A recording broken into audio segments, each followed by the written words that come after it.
Hi everyone, welcome to the second part of the trilogy of the 3 videos about what I would consider as an acoustic touring musician to be important to have with you on the road.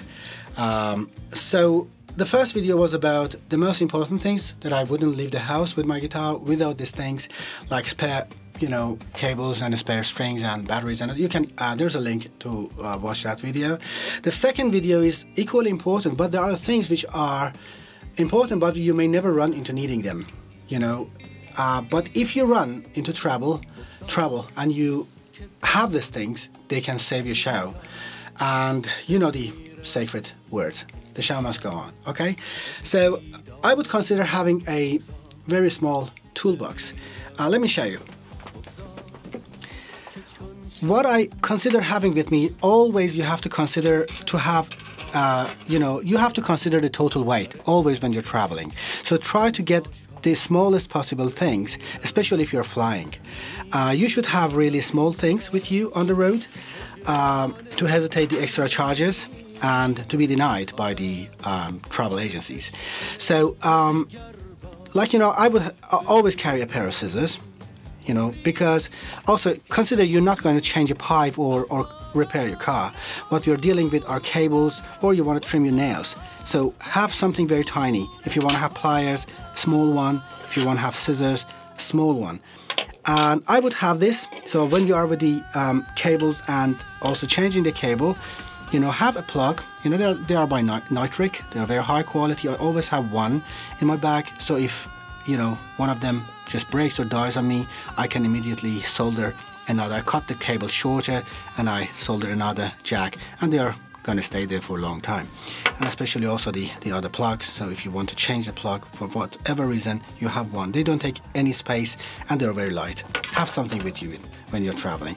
So also a battery tester. When we spoke about batteries, have a battery test. I have such a thing. It's really fantastic. I have it for many years. I had it. I found it in a film. When cameras still were not digital, they had films, and I found it in a box of camera film. And you just connect the battery to that, and it changes the color. It shows you how much juice your battery has. Very important thing with me. There are some digital ones today. I don't need it. I just need to see how much juice is in the battery. That's it. So always also consider, when you're traveling, have some plugs with you, different reductions, from big to small, stereo to mono to stereo, or mini jacks to quarter inch, stuff like that. Have something with you to when you need, for example, if your headphone stops, one of your bandmates stops working, you can just connect this and give him another headphone immediately on the stage. So a few of these. Also, when you solder your cables, always have some insulation tape with you. Of course, all kind of double-sided tapes, Piper tapes, but I don't carry, don't laugh, I'm not carrying all these things with me.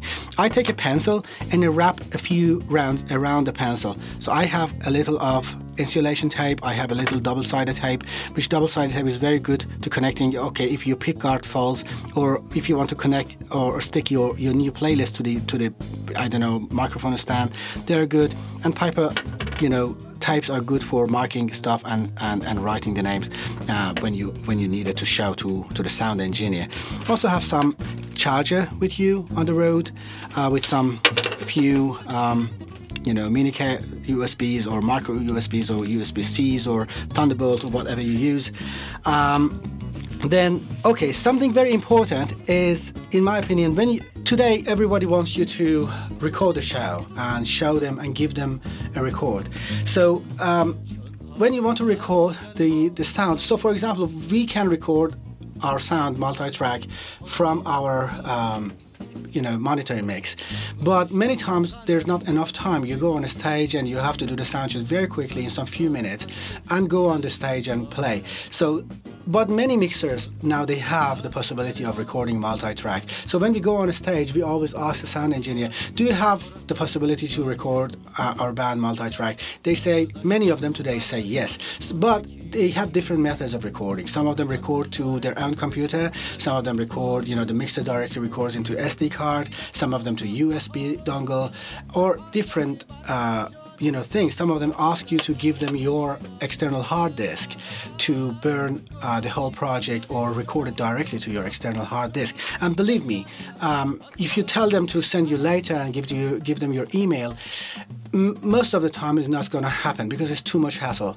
and these guys are very, very busy people, and the files are going to be massive, some few gigabytes, and it's very less likely they take that time to upload a few gigabytes of a project for you to have your copy. So the best thing is to get the files right away when you're over there. The best is even if they copy that directly into your hard disk. So let me show you. The hard disk that I use is this one. Is by Western Digital. So the cable comes in a case. I have it with me. If they ask me to give them a USB dongle, I have a USB dongle. Most of the shows that we record, I've seen they're mostly about 4 or 5 gigabytes. This is 16 gigabyte, and you can have bigger, whatever, but have a dongle with you. If they ask you to give them a SD card, have it. If they ask for mini SD card, have it. They don't take any space, they are really light, and you can record the show and have it with you. So the other important thing that I think the second part, I just said whatever was necessary about the second part. So let's go to the third part of the video, and the things which are not important, but they affect your stage presence, and also they might make your life much better and easier. See you there. Cheers.